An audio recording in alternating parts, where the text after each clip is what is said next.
नमस्कार, बहुत स्वागत है आपका। हर खबर देख रहे हैं आप और मैं हूं आपके साथ शाहनवाज मिर्जा। हरियाणा के मुख्यमंत्री मनोहर लाल ने ट्वीट करते हुए कहा है कि जब आह्वान देश के प्रधानमंत्री नरेंद्र मोदी करते हैं तो अच्छे अच्छे वर्ल्ड रिकॉर्ड टूट जाया करते हैं। आज ऐसा ही एक शानदार दृश्य चंडीगढ़ के अंदर भी देखने को मिला है और जब तिरंगा लहराते हुए राष्ट्रीय ध्वज की सब में बड़ी प्रतिमा निकलकर सामने आई है और मानव छवि का ये वर्ल्ड रिकॉर्ड जो है वो दर्ज किया गया है।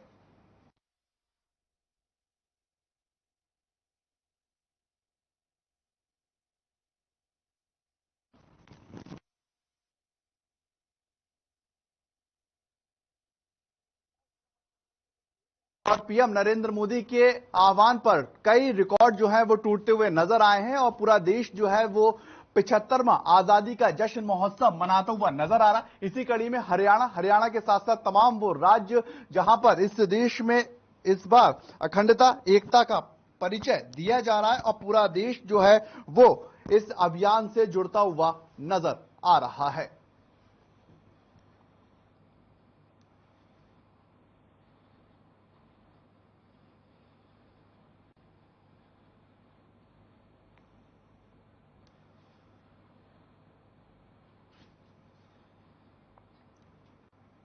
उधर राज्यसभा के सांसद दीपेंद्र हुड्डा कोरोना संक्रमित पाए गए हैं और इसकी जानकारी उन्होंने खुद ट्विटर हैंडल से ट्वीट करके दी है। उन्होंने ट्वीट करके ये लिखा है कि प्रारंभिक के लक्षणों के बाद उनका कोविड टेस्ट पॉजिटिव आया है और डॉक्टरों की सलाह पर उन्होंने खुद को आइसोलेट कर लिया है। आगे का इलाज चल रहा है और आगे ये भी लिखा है कि इस कारण अगले कुछ कार्यक्रमों से दूर रहना पड़ेगा और इसकी उन्हें ज्यादा पीड़ा है क्योंकि साथियों ने बड़े ही प्यार के साथ तैयारियां की हैं और उन तैयारियों में अब मैं शामिल नहीं हो पाऊंगा।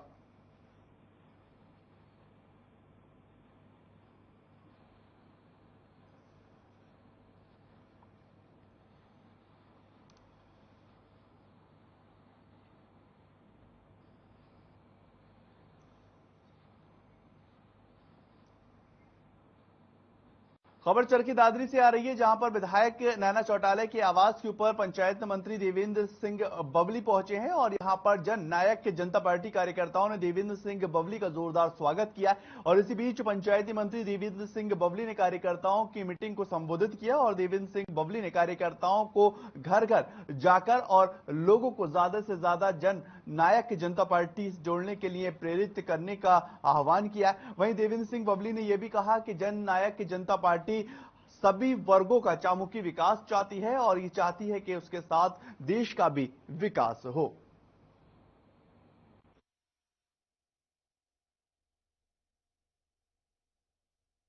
आज हमारे सांगवान साहब के घर पर पहुंचे हैं लंच करने के लिए और आज हमारे जिला के पदाधिकारियों की मीटिंग थी जो हमारे आने वाले चुनाव हैं उनको लेकर फीडबैक लिया गया है और आज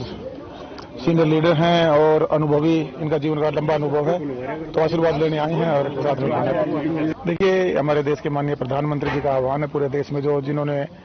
हमारे शहीदों ने अपने आप को इस देश पर न्यौछावर कर हमें इस देश को आजाद करवाया। तिरंगा हमारे देश की शान है, हर घर हम तिरंगा लगाकर उनको नमन करें और मैं भी अपनी तरफ से आह्वान करना चाहूंगा हरियाणा प्रदेशवासियों से देशवासियों से कि उसका मान सम्मान रखते हुए हर घर पर हम झंडा फहराएं। उधर महेंद्रगढ़ के अंदर भारतीय जनता पार्टी के प्रदेश अध्यक्ष ओम प्रकाश धनखड़ ने तिरंगा यात्रा निकालकर गांव पाली में 51 फीट ऊंचे तिरंगे का लोकार्पण किया है और इस अवसर पर कई नेतागण मौजूद रहे। आजादी के अमृत महोत्सव पर पूर्व शिक्षा मंत्री प्रोफेसर रामविलास शर्मा ने ये कहा है कि हमारा बड़ा ही ये सौभाग्य है कि हरियाणा के प्रदेश अध्यक्ष ओम प्रकाश धनखड़ हमारे बीच में इस वक्त मौजूद है। महेंद्रगढ़ विधानसभा में हमने उनका हार्दिक स्वागत किया है और सैकड़ों मोटरसाइकिल पर तिरंगा ध्वज लहराया गया। महेंद्रगढ़ जिले को पूरी भारतीय जनता पार्टी की टीम प्रदेश अध्यक्ष ओम प्रकाश धनखड़ का स्वागत में आज सड़कों पर नजर आई है और आज तिरंगे की शान भी बढ़ती हुई नजर आई। हर घर तिरंगा अभियान को हम तमाम लोग जो हैं वो जोड़ते हुए नजर आ रहे हैं और लोगों से दरख्वास्त कर रहे हैं कि हर एक घर के ऊपर इस बार तिरंगा लहराया जाए।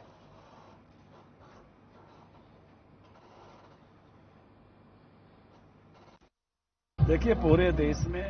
हर घर तिरंगा का अभियान जो प्रधानमंत्री जी ने चलाया है पूरा देश गर्व और गौरव महसूस कर रहा है। 3,27,000 लोगों ने इस देश की आजादी के लिए अपना बलिदान दिया था। उन बलिदानियों के प्रति श्रद्धांजलि है जिन्होंने इस देश की आजादी की रक्षा को की बनाए रखने के लिए अपने बलिदान दिए, चाहे 65 के युद्ध में, चाहे 62 के युद्ध में, चाहे 71 में, चाहे कारगिल में, चाहे आतंकवादियों से लड़ते हुए, उन सबके प्रति भी ये भावांजलि है। ये भारत का राष्ट्रवाद जग रहा है और भावी भारत का सपना भी इसमें है। अमृत काल में भारत किस प्रकार से आत्मनिर्भर बने। हमारा बड़ा सौभाग्य है कि हरियाणा बीजेपी के जुझारू प्रदेश अध्यक्ष अजीज ओम प्रकाश धनखड़ हमारे बीच में हैं। महेंद्रगढ़ विधानसभा के पहले गांव भूसावास में हमने उनका हार्दिक स्वागत किया है। सैकड़ों मोटरसाइकिल पर तिरंगा ध्वज लहरा रहा है। महेंद्रगढ़ जिले के पूरी टीम हमारी ओम प्रकाश जी धनखड़ के स्वागत में आज सड़कों पर आई है। आज तिरंगे की शान देखिए, बादल की छांव देखिए। उधर कुंडली स्थित श्री अग्रसेन धाम में आजादी के अमृत महोत्सव समारोह के रंगारंग उद्घाटन में 751 ध्वज फहराकर इस दौरान विधायक मोहन लाल बड़ौली ने कहा है कि तिरंगा राष्ट्र की शान और पहचान का प्रतीक है और इसलिए परिवार के सभी छोटे बड़े लोग मिलकर अपने अपने घरों के ऊपर तिरंगा लहराते हुए नजर आने चाहिए। वहीं मोहन लाल बड़ौली ने शहीदों को याद करते हुए श्रद्धांजलि अर्पित की और अग्रसेन धाम के प्रवक्ता अतुल सिंगल ने बताया है कि इसके लिए धाम ने 3100 राष्ट्रीय ध्वजों का प्रबंध किया है और श्री अग्रसेन धाम के अध्यक्ष राजेंद्र अग्रवाल ने बताया कि श्री अग्रसेन धाम परिसर के अंदर 751 राष्ट्रीय ध्वज फहराए गए। तो वहीं पर इस दौरान कई लोग मौजूद रहे और राई के विधायक मोहन लाल बड़ौली और नगर परिषद के चेयरपर्सन शिमला देवी के साथ साथ पार्षद अशोक भारद्वाज सहित कई लोगों की उपस्थिति दर्ज करवाई गई।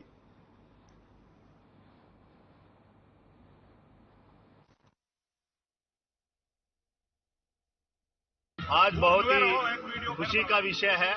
कि आज हम अपनी आजादी के 75 वर्ष पूर्व करके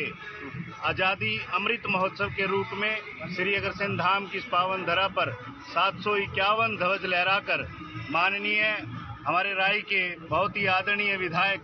श्रीमान मोहनलाल बड़ौली जी के नेतृत्व में आज ये तिरंगा दिवस राष्ट्रीय ध्वज को लहराकर हम अपने पर्व को, आजादी के पर्व को मना रहे हैं। पूरे देश को, सभी देशवासियों को बहुत बहुत शुभकामनाएं, बहुत बहुत बधाई। ये आजादी का 75वां वर्ष मनाया जा रहा है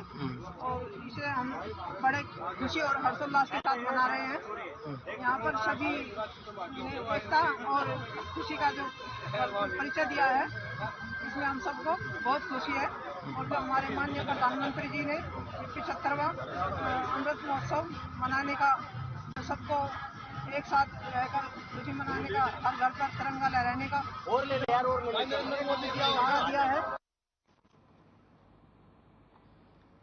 तो वहीं पर खबर अब होडल से है, जहां पर होडल की नई अनाज मंडी में 75वें स्वतंत्रता दिवस के मौके पर हरियाणा के परिवहन मंत्री मूलचंद शर्मा तिरंगा फहराएंगे और इसको लेकर पलवल के जिला उपायुक्त Krishna Kumar full dress rehearsal और परेड का निरीक्षण करने के लिए पहुंचे, जहां पर कृष्ण कुमार और जिला पुलिस अधीक्षक राजेश दुग्गल की देखरेख में फुल ड्रेस रिहर्सल की गई और इस मौके पर स्कूली बच्चों ने फुल ड्रेस के साथ साथ सांस्कृतिक कार्यक्रम प्रस्तुत किए हैं और वहीं जिला उपायुक्त ने इस मौके पर ध्वजारोपण कर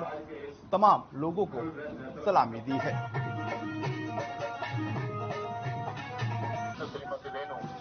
हरियाणा होमगार्ड की दौड़ी सलामी मंच के सामने से गुजरती हुई, जिसका नेतृत्व कर रहे इस बार पलवल जिले का जो जिला स्तरीय प्रोग्राम होता है, इसमें मुख्य अतिथि माननीय मंत्री जी श्री कृष्ण शर्मा जी हमारी तरफ हमने होडल में रखा है। जैसा कि आप सबने देखा, अभी हमने फुल ड्रेस रिहर्सल किया है और हमारी तैयारियां लगभग पूरी हो गई है। 15 अगस्त को धूमधाम से आजादी का अमृत महोत्सव और 15 अगस्त का कार्यक्रम आयोजित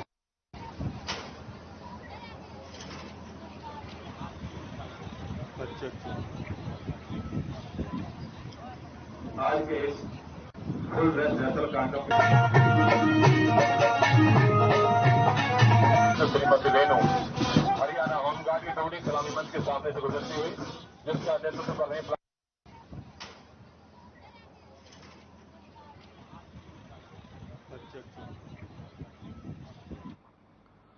पूरे देश के अंदर आजादी अमृत महोत्सव कार्यक्रम जोर शोर से मनाया जा रहा है और वहीं महेंद्रगढ़ के अंदर भी कांग्रेस पार्टी की ओर से आजादी महोत्सव गौरव यात्रा को निकाला गया। इसका नेतृत्व कांग्रेस विधायक राव दान सिंह ने किया है। गौरव यात्रा में शामिल लोग हाथों के अंदर तिरंगा झंडा लेकर नारेबाजी करते हुए भी नजर आए। आपको बताएं कि गौरव यात्रा गांव अकौदा से शुरू हुई है और राव तुलाराम चौक पर पहुंची। गौरव यात्रा का लोगों ने जमकर जोरदार स्वागत किया और वहीं गौरव यात्रा में डीजे के देशभक्ति के गीत की धुनों पर लोग थिरकते हुए भी नजर आ रहे हैं। साथ ही राव तुलाराम चौक पर विधायक राव दान सिंह ने अमर शहीद राव तुलाराम की प्रतिमा पर पुष्प अर्पित करे हैं और देश की आजादी और देश की एकता के साथ साथ अखंडता के लिए शहीद हुए वीरों को भी नमन किया है।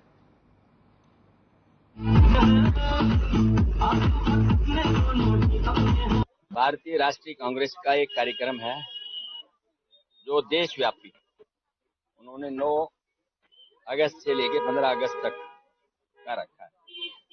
जिसमें हर क्षेत्र में, हर विधानसभा क्षेत्र में, हर जिले में 9 तारीख से 15 तारीख तक इस यात्रा का आयोजन करना है।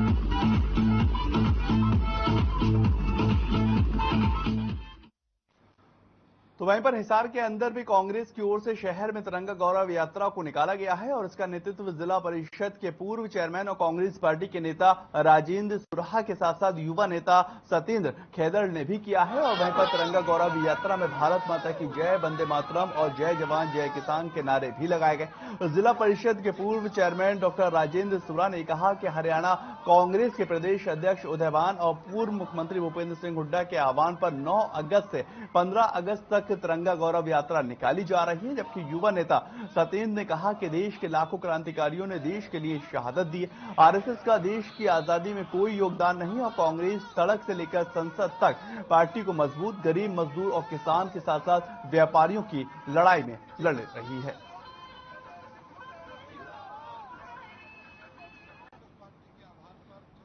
हुड्डा और हमारे विधायक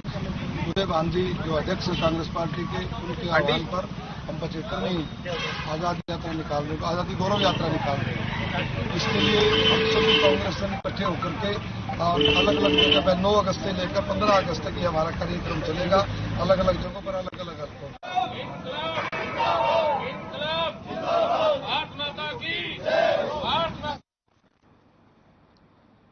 कुरुक्षेत्र के अंदर शनिवार को 18 मंजिल गीता ज्ञान मंदिर में राष्ट्रीय प्रेम व श्रद्धा का अनूठा संगम देखने को मिला है और एक और जहां पर देश के आम नागरिक तिरंगा के प्रति प्रेम रखते हैं और वहीं से शुरू हुई हर घर तिरंगा मुहिम में बढ़ चढ़कर भाग लेते हुए नजर आए। धार्मिक स्थल भी आजादी के 75वीं वर्षगांठ के अवसर पर हर घर तिरंगा मुहिम में किसी से कम नजर नहीं आ रहा और एशिया के सबसे ऊंचे कुरुक्षेत्र के अंदर निर्माणाधीन गीता ज्ञान मंदिर के प्रबंध कमेटी की आजादी के अमृत उत्सव का जश्न धूमधाम से मना रही। इसी उपलक्ष्य में गीता ज्ञान मंदिर में तिरंगा फहराया गया है और इस कार्यक्रम में कुरुक्षेत्र के उपायुक्त मुक्कल कुमार बतौर मुख्य अतिथि पहुंचे और यहां पहुंचने पर स्वामी चिरंजीवी पुरी महाराज ने उपायुक्त को पटका पहनाकर उनका जोरदार स्वागत किया है।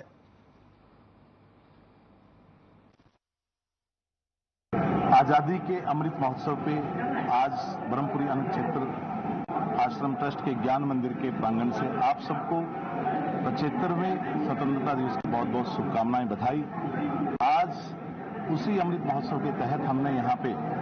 जो कि एशिया का सबसे ऊंचा मंदिर है, उसकी 18वीं मंजिल पे हमने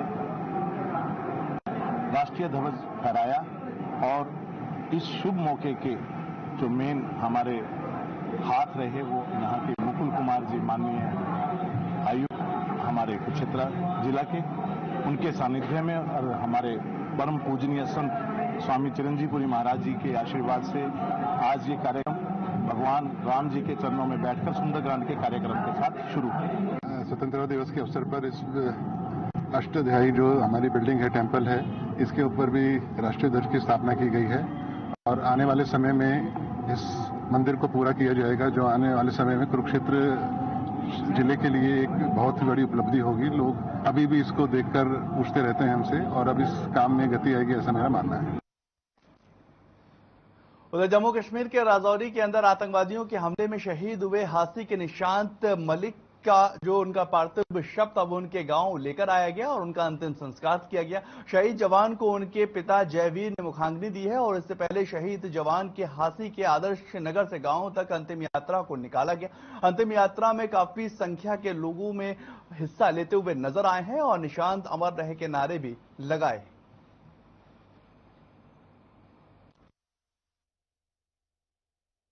दर्द तो बहुत है, लेकिन दर्द के साथ गर्व भी बहुत है। हम इस देश को आज मैं नहीं देख रहा, ये पूरा देश देख रहा कि भाई क्या हुआ, कैसे हुआ। दुश्मन के दांत खट्टे, दुश्मन को मार के गिरा के फिर वो शहीद हुआ है। उससे पहले मैं भी कारगिल से घायल हूँ। 2002 में पेंशन आता है और 4 अगस्त 1999 को मैं घायल हुआ था।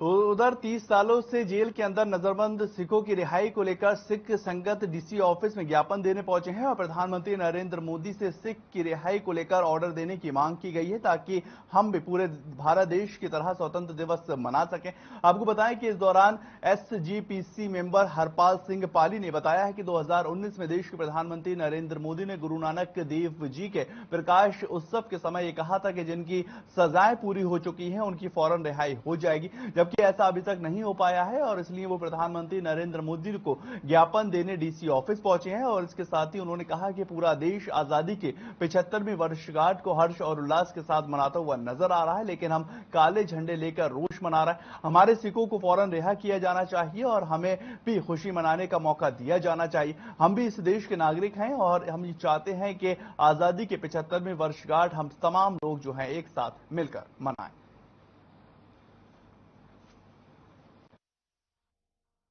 जिसमें देश के प्राइम मिनिस्टर श्री नरेंद्र मोदी जी के नाम ये मेमोरेंडम ज्ञापन दिए गए हैं। श्रोमणी गुरुद्वारा प्रबंधक कमेटी के आए ऐलान के मुताबिक अमृतसर साहब से कि हमारे जो सिख भाई हैं जिनकी सजाएं पूरी हो चुकी हैं, जिनके ये नाम और तस्वीरें हैं, हमने मेमोरेंडम में भी ये मेंशन किया है, जिनकी सजाएं पूरी हो चुकी हैं और उसके बाद भी जेलों में हैं, फिर भी हमारे साथ वितकरा क्यों? तो उधर दिल्ली जयपुर हाईवे पर उस वक्त हड़कंप मच गया जब सैकड़ों की संख्या में कासन और आसपास के ग्रामीणों ने गुरुग्राम में नेशनल हाईवे पे 48 को जाम कर दिया है और ग्रामीणों में एक बड़ी संख्या के अंदर महिला, बुजुर्ग और बच्चे भी शामिल बताए जा रहे हैं। दरअसल ये तमाम ग्रामीण कासन और आसपास के गांवों की 1812 एकड़ जमीन अधिग्रहण विरोध करने में लगे हुए थे और ग्रामीणों की माने तो किसानों की जमीन को कौड़ियों के भाव खरीदा गया। वहां अमीरों की ग्लोबल सिटी बनाने का सपना देखा जा रहा है और वहीं इस पूरे मामले में कासन गांव के सरपंच सत्यदेव की माने तो बीते 16 जून से शांतिपूर्ण तरीके से धरना लगातार चल रहा था और जिला प्रशासन से लेकर सरकार तक गुहार लगाई जा चुकी है, लेकिन सरकार सुनने को तैयार नहीं है और इसी के चलते ग्रामीणों में रोष बढ़ता हुआ जा रहा है। और इसी कड़ी में शनिवार को सुबह पंचगवाह चौराहे पर किसानों ने जाम लगा दिया है और ग्रामीण महिलाओं की माने तो करोड़ों की जमीन 55 लाख रुपए प्रति एकड़ मुआवजा दी जा रही है और इससे काफी ज्यादा नुकसान होता नजर आ रहा है।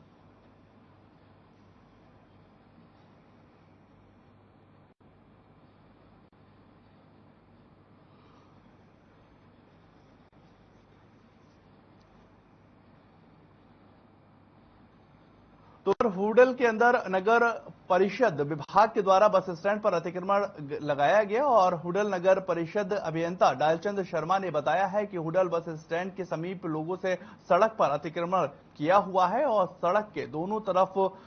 टीन शेड और खोखे लगाए हुए। इसकी वजह से रोड के ऊपर जाम लगातार लगता रहता है और आने वाले लोगों को काफी ज्यादा परेशानियों का सामना भी करना पड़ता है। उन्होंने आगे कहा कि होटल में जहां पर भी लोगों ने अतिक्रमण किया हुआ है उन सभी जगहों से अतिक्रमण को हटवाया जाएगा और नहीं हटाने के लिए उनके खिलाफ सख्त से सख्त कार्रवाई की जाएगी। अतिक्रमण को हटाने से पहले नोटिस जारी किया जाएगा और अगर नोटिस के बावजूद भी अतिक्रमण नहीं हटाया गया तो पुलिस की सहायता से अतिक्रमण को हटवाया जाएगा। देखो जैसा कि आप देख रहे हो पूरा हम जो टेम्परेरी इन्होंने स्ट्रक्चर बना रखा पूरा ही हटवा रहे हैं और बार बार शिकायतें प्राप्त हो रही हैं कि पब्लिक के लिए या गाड़ियों के लिए बिल्कुल रास्ता नहीं बचता, जाम लग जाता है। उस समस्या को देखते हुए दोनों साइडों से जो है कि सामान्य उससे किसी के साथ कोई भेदभाव न करते हुए कि अतिक्रमण को हटाया जा रहा है। आगे भी अगर कोई शिकायत आती है तो उसी हिसाब से ये कौन कौन सी जगह से हटाया जा रहा था? ये फिलहाल बस स्टैंड के यहाँ से दोनों साइडों से हटाया जा रहा है। और जैसे कि 15 अगस्त का प्रोग्राम है, इस वजह से सभी कर्मचारी अधिकारी और खबर यमुनानगर से है, जहां पर यमुनानगर में वन विभाग को एक बड़ी कामयाबी हासिल हो चुकी है और छछरौली के अंदर रींस में जाटोवाला गांव से खैरा की लकड़ी से भरी एक गाड़ी को पकड़ा गया है और विभाग ने लगभग 10 क्विंटल कीमती खैर की लकड़ी को बरामद कर लिया। इसकी कीमत लाखों रुपए में आंकी जा रही है और जानकारी के अनुसार छछरौली वन रेंज अधिकारी को गुप्त सूचना मिली थी कि जाटोवाला गांव से खैर की लकड़ी से भरी एक गाड़ी गुजर रही है और अपनी टीम के साथ खैर की लकड़ी से एक पिकअप बोलेरो का पीछा किया और उसको पकड़ा। टीम को यह कामयाबी मिल चुकी है, जिसमें जांच करने वालों पर लगभग 10 क्विंटल कीमती खैर की लकड़ियां बरामद की जा चुकी हैं और कलसीहा वन रेंज छछरौली के तहत आने वाले जंगलों में दिन रात खैर की कटाई लगातार जारी है और इस प्रकार से आए दिन खैर ये जो तस्करी है इसका मामला निकलकर सामने आता है।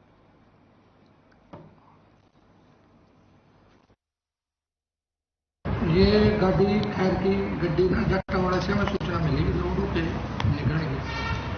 तो अनुज है मेरे पास 2 गाय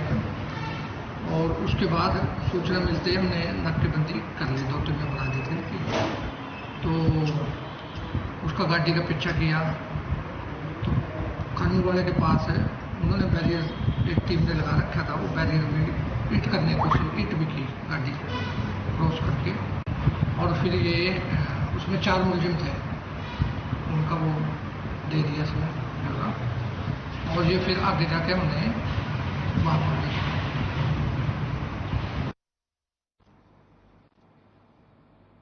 यमुनानगर के अंदर 6 फ्लाई फूड फैक्ट्री मालिकों के खिलाफ यूरिया के सैंपल फेल होने पर मुकदमे को दर्ज कर लिया गया है और इसी को लेकर फ्लाई फूड मैन्युफैक्चरिंग एसोसिएशन ने उपायुक्त को ज्ञापन भी सौंपा है। उपायुक्त पार्थ गुप्ता का यह कहना है कि फ्लाई फूड एसोसिएशन ने ज्ञापन सौंपा है और यमुनानगर के अंदर पिछले दिनों केंद्र से आई टीम ने 14 फैक्ट्रियों में से 16 सैंपल लिए थे, जिनमें से 6 सैंपलों के नीम कोडेड यूरिया का इस्तेमाल होने का खबर जो है वो पाई गई। इसके बाद से ही फ्लाई फूड फैक्ट्री मालिकों के खिलाफ मुकदमा दर्ज कर लिया गया है और उन्हें यह कहा गया कि इस संबंध में मुख्यालय से बातचीत करके समस्या के समाधान का प्रयास किया जाएगा।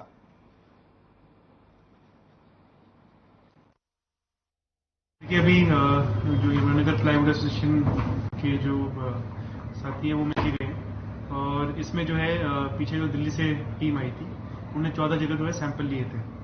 जो टेक्निकल ग्रेड यूरिया के हैं और उन सैंपल्स में जो उनकी रिपोर्ट आई है और 6 सैंपल्स जो ऐसे हैं जो फेल पाए गए 3 इंडस्ट्रीज के संबंधित हुए हैं। उनमें जो इंडस्ट्री वालों की ये डिमांड थी कि जो सैंपल लिए गए वो सील्ड बंद बैग से लिए गए थे और उसके बिल जो है वो इंडस्ट्री वाले जो है उनके पास थे, जिसपे वो बता रहे थे सारा टैक्स वगैरह जमा करा रखा है। विशेषकर यमुनानगर में जिस प्रकार से प्लाई बोर्ड उद्योगपतियों को उनके खिलाफ एफआईआर हो रही है, बहुत दुर्भाग्यपूर्ण है। मेरा यह मानना है कि कृषि क्षेत्र को अनुदान पर दिए जाने वाला यूरिया का बिल्कुल भी प्लाई बोर्ड इकाइयों में प्रयोग नहीं होना चाहिए, लेकिन जो प्लाई बोर्ड इकाइयों के मालिक सरकार द्वारा अप्रूव्ड सोर्स के द्वारा कमर्शियल टेक्निकल यूरिया ले रहे हैं, उनके खिलाफ मुकदमे दर्ज होना दुर्भाग्यपूर्ण है। Jugal Kishore Biyani, president Haryana plywood manufacturers association. आज हम डीसी साहब से मिलने आए थे, उनको एक ज्ञापन हमने दिया है कि पिछले दिनों सेंट्रल गवर्नमेंट की फर्टिलाइजर डिपार्टमेंट की कुछ रेड्स हुई थी फैक्ट्रियों में यूरिया के बारे में, तो 16 फैक्ट्रियों से सैंपल लिए गए थे, 16 जगह से सैंपल लिए गए थे। उसमें से 3 फैक्ट्रियों के सैंपल में नीम कोटेड का कंटेंट आया पॉजिटिव, तो उसकी वजह से डिपार्टमेंट ने एफआईआर दर्ज करवा दी।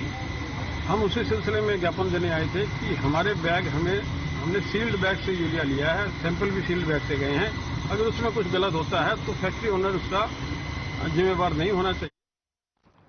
तो उधर हांसी में एक मोटरसाइकिल एजेंसी के संचालक सुनील जैन को व्हाट्सएप कॉल और मैसेज कर 5 लाख रुपए की फिरौती मांगने की खबर है, जहां पर सनसनी मामला ये बताया जा रहा। फिरौती मांगने वाले ने खुद को लॉरेंस ग्रुप का सदस्य बताते हुए फिरौती के रुपए बैंक खाते के अंदर जमा करवाने की बात कही थी और फिरौती मांगने वाले व्यक्ति से रुपए जमा नहीं करने पर व्यापारी को जान से मारने की धमकी तक दे डाली। व्हाट्सएप मैसेज पर फिरौती की धमकी मिलने के बाद से ही सुनील जैन ने शहर के व्यापारियों के साथ मिलकर एसपी हांसी के पास शिकायत को दर्ज करवाया और पुलिस एजेंसी संचालक की शिकायत के आधार पर मामले को दर्ज किया गया है। आगे की जांच जो है वो पुलिस कर रही है।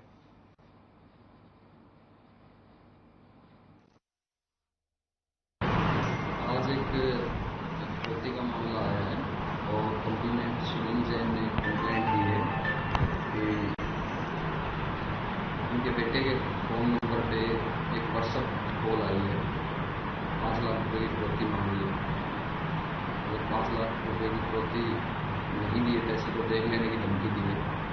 तो उनकी कंप्लेंट पे, सुनील जैन की कंप्लेंट पे हमने FIR दर्ज कर दी।